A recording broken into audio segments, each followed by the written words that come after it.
Madame, Monsieur, bonsoir et bienvenue. Ouvrons ce bref tour de l'actualité par cette action de solidarité des filles et fils de Mbengue dans le nord du pays face aux ruptures de stock en vivres dans les cantines scolaires et pour renforcer les besoins alimentaires.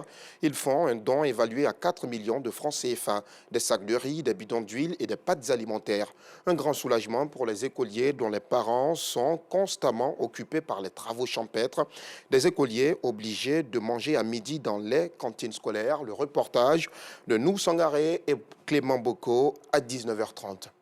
À l'occasion de la semaine de la population, le ministre du Plan et du Développement a invité les populations de Daloa à une prise de conscience sur le concept du dividende démographique. L'initiative vise à faciliter la mise en œuvre des objectifs de développement durable. L'initiative vise à faciliter la mise en œuvre des objectifs de développement durable, comme je le disais.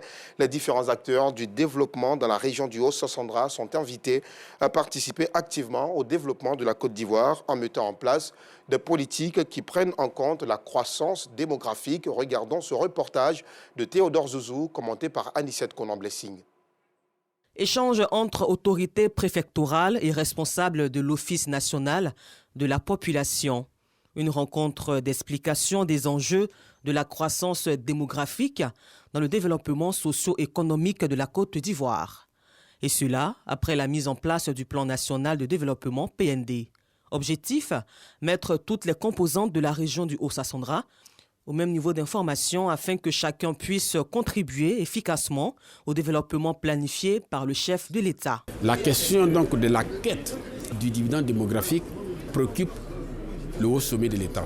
Après donc la formulation donc, du plan national de développement, le PND qui a été adopté par le gouvernement, Madame le ministre du plan du développement nous a instruit pour que on vienne en région et qu'on échange avec les différents acteurs sur le concept du dividende démographique.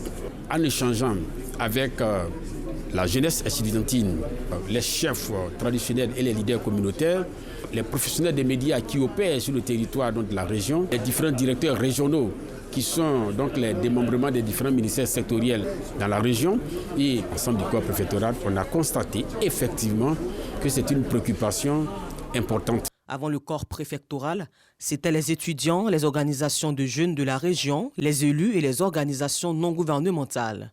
Des rencontres d'échange pour les outiller sur le concept de dividende démographique, comment capitaliser la trop forte proportion des jeunes et atteindre surtout les objectifs du PND. Nous avons échangé avec le corps préfectoral et je peux vous dire que je pars très satisfait. Très satisfait dans la mesure où le concept de dividende démographique qui a fait l'objet de notre échange a été compris. Et nous savons dans ce pays qui est la Côte d'Ivoire comment le corps préfectoral aide à faire en sorte que les objectifs et ce que l'État veut, que ces choses-là se fassent dans les différentes localités, là où ces personnalités sont représentées. J'apprécie vraiment au plus haut niveau cette semaine de la population à Daloa, parce que ça nous a permis de saisir les enjeux de ce que le concept dividende démographique. Dividende démographique, sans explication, on n'y comprend pas grand-chose. Mais avec ce qui vient de se passer, nous avons tout compris. Et surtout la mission qui est la nôtre en tant qu'autorité administrative. La semaine de la population à Daloa a permis à tous les acteurs de la région de prendre conscience des défis et enjeux à dimension démographique du développement socio-économique.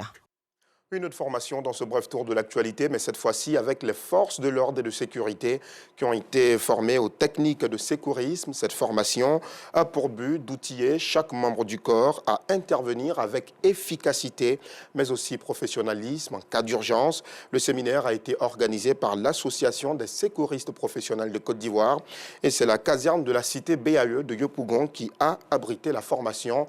Le point complet de notre équipe de reportage dans nos prochaines éditions.